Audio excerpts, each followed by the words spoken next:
¿Qué tal? Muy buenas, ¿qué tal? Bueno, disculpe la demora, profesora, voy a presentar los últimos resúmenes, video resumen de las últimas tres sesiones. En esta se habló sobre feminicidio, hermenéutica bíblica y lo que sería teología feminista, ¿no? Eh, entonces, vamos a ir avanzando lo más rápido que podamos, ¿no? Eh, se había invitado usted había invitado a una persona a tiempo antes para exponer cómo era un intento de hacer una teología pastoral en clave de género, ¿no? Eh, una de las reflexiones interesantes es eh, que hay una diferencia en ver cómo se reflexiona al género en la academia y cómo se hace en la práctica, ¿no? En un conjunto de iglesias, ¿no? Se ha notado, se percibe que hay resistencia en avanzar temas de género en iglesias locales. Se ha valorado la experiencia de la hermana, la invitada, pues se habla desde la academia y desde la experiencia, ¿no? Es casi más o menos un aporte doble. Hay grupos que sí apoyan las cuestiones de género, como es el caso de las católicas por el derecho a decidir, que están a favor del aborto, ¿no? Hay que ver generalmente que la violencia en general es un fenómeno social presente en todas las estructuras social y sigue su curso. Eh, es que la violencia está presente en todo, ¿no? No es un acto individual, sino que tiene que ver con otros personajes presentes en la sociedad, eh, pero que se agarra en que la violencia está en la simetría de poderes y surge por la lucha de clases o en los subgrupos, ¿no? Para el género las violencias vienen del sistema patriarcal que golpea o daña a los grupos más desvalidos en razón del género, y ahí se va la, la dicotomía, ¿no? Opresor, oprimido, ¿no? Y en ellas crea normativas que intentan disciplinar las conductas eh, y que abo abunda una hegemonía masculina, ¿no? Pareciera que la misma sociedad y el Estado se zurran en las normas de los organismos que ya consideran un mal el feminicidio. Y eso es, por ejemplo, que todos nuestros países de América Latina están unidos al Pacto San José y a otros como la ONU, Naciones Unidas. Y estas entidades internacionales ya reconsideran que hay que cambiar el feminicidio, pero yo le comento, profesora, a veces yo veo es canales sobre que tratan de abordar el feminicidio, y en México y en otras partes vemos que se quejan que los familiares de la pobre chica asesinada se quejan y llegan hasta las cortes a la corte internacional interamericana para que presione al Estado, ¿no? Pero igual se sigue zurrando porque no hay cambios, ¿no? Es el caso de la ola de feminicidios en México, que hasta llega a tener asociaciones. Por favor, no lo vaya a tomar, pero suena un poco tragicómico, ¿no? Porque que te llame la atención un organismo y que tú no hagas caso, wow, ¿no? Entonces, eh, interesante ver que en las asociaciones evangélicas se rigen por compromisos más éticos espirituales que por los derechos humanos, y falta una incorporación de ello a las mismas asociaciones. Noto que para el caso peruano el feminicidio tiene muchos más años que otros tipos de homicidio. Yo creo, doctora, que aquí hay, eh, acá no sé, pareciera de que el feminicidio concatena algo mucho más fuerte que un simple homicidio. En una lectura decía que el feminicidio es el odio a la mujer y eso se tiene que condenar, pero ¿y los parricidios tienen la misma connotación que un feminicidio? Porque vendría a ser la misma condición, ¿no? Hay una condición filial, hay una condición familiar, relacional, ¿no? Entonces un poco como que me genera esas dudas. Y usted sabe, hay posiciones feministas muy a rajatabla que cualquier duda a ellos lo consideran hasta ofensivo. Eh, el género puede ayudar, se presenta como herramienta de interpretación o mediación hermenéutica, ¿no? En el que se ve en los textos bíblicos una simetría en el lenguaje. Decir macho suele decirse con orgullo en vez de ser fe, algo femenino, ¿no?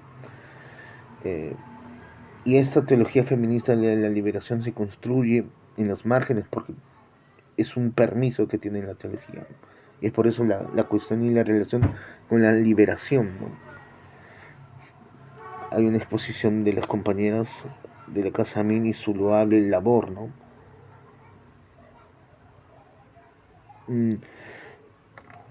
Aquí sí me genera una pregunta, ¿no? Si es que son 4 aspectos que ellas tratan y que se da la bienvenida a todas las personas. El aspecto espiritual, es que es muy diferente tratar con una cristiana que filosóficamente tiene una posición teísta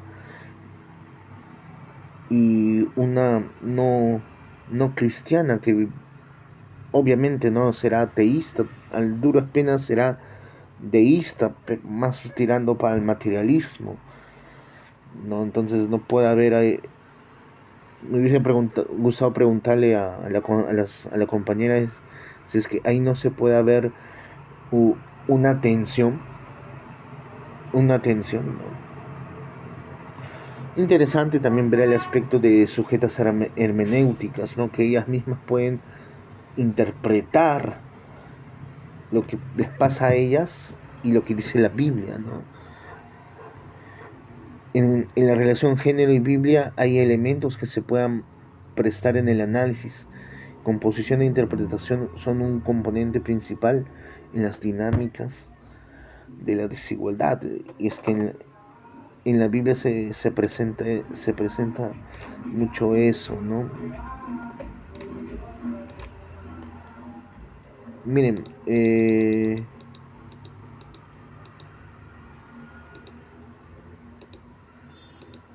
claro, ¿no?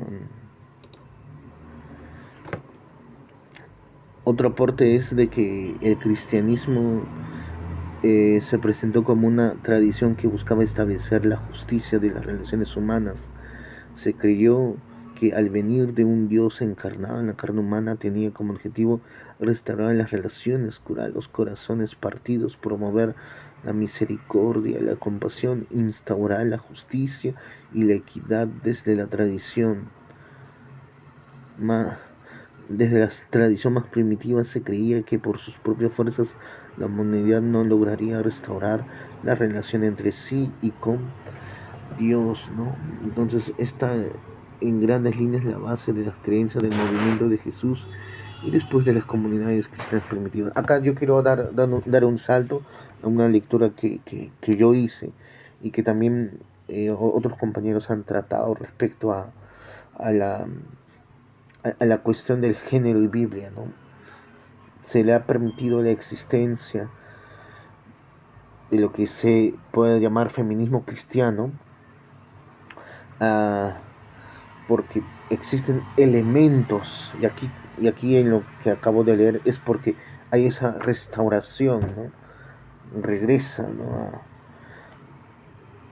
Aquí en otra parte, en la exposición de las mismas compañeras de Casa Amin, dice: Jesús de Nazaret, considerado y proclamado el único Hijo de Dios nacido de la Virgen María, era la encarnación de Hijo de Dios venido para sacar a la humanidad de la perdición en la oscuridad del pecado. Comienza su misión en medio de los pobres, cura sus heridas, restaura su salud, se enfrenta a los poderes dominantes que impedían el surgimiento de la justicia y finalmente con sus acciones de vida es perseguido, crucificado y muerto, ¿no? Entonces, eh, más parece un ser, un profeta, Jesús, más cercano a las márgenes. Tal vez este sea uno de los elementos que hace que las feministas digan, la Biblia, pese a ser patriarcal, tiene elementos que podemos rescatar, ¿no? Y de ahí será el profesor David Castillo, con el que tenía el gusto de llevar varios cursos de introducción a la Biblia y Nuevo Testamento, que dirán que hay silencios que se quieren restaurar, ¿no? Uh,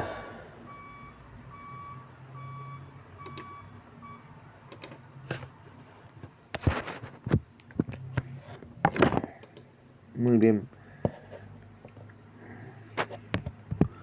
Eh, la teología de la liberación critica la teología tradicional y quiere mostrar la violencia, ¿no? Quiere mostrar la exclusión femenina, la resistencia de cambio, quiere mostrar el patriarcado, la misoginia.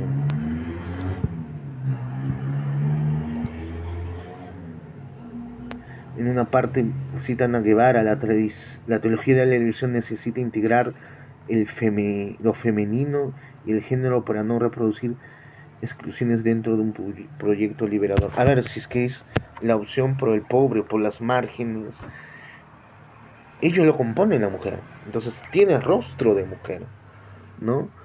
Hay que revolucionar esos términos y que la teología de la liberación puede engrosar esos términos, esa óptica de género para tener un acercamiento más directo a,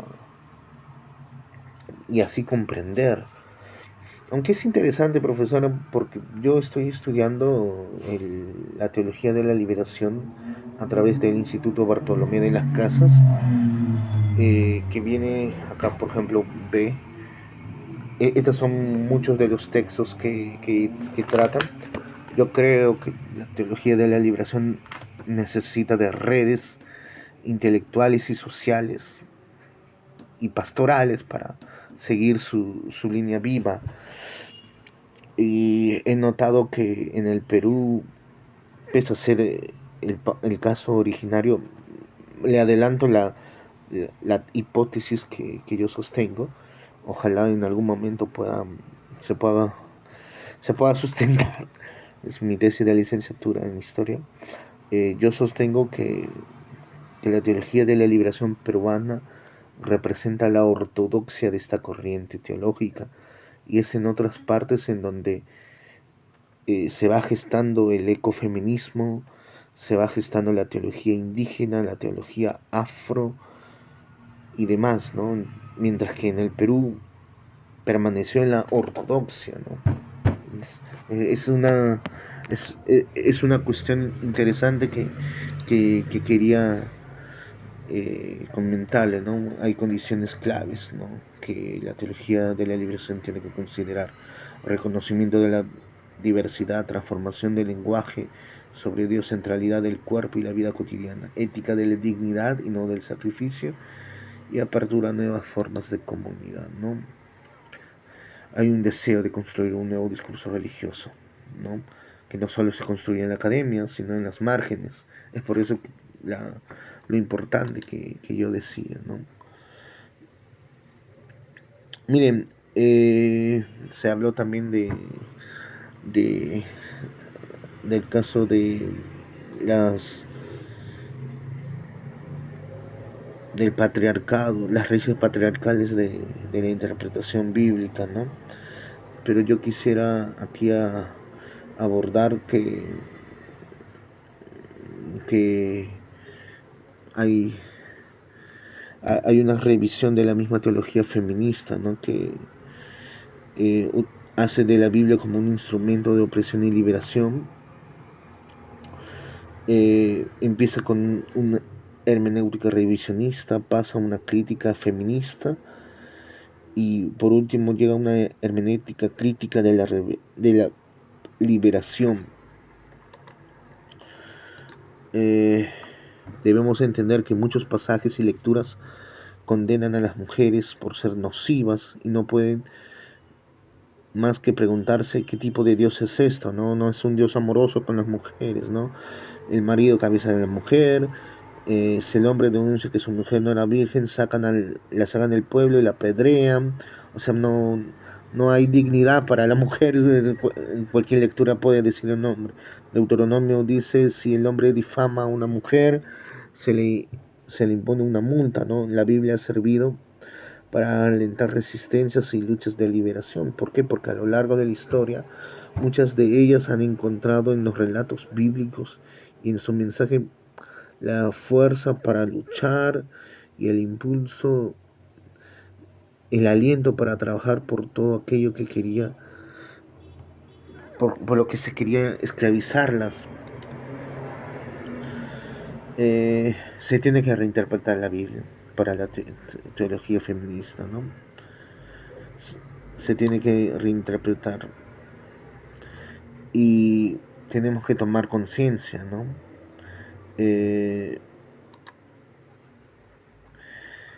Sandra Scheinders rescató en una parte de la exposición de unos compañeros, decía, lo que quisieron poner por escrito en el Nuevo Testamento fue escrito para posibilitar en el encuentro con Dios las siguientes generaciones que no habían conocido a Jesús.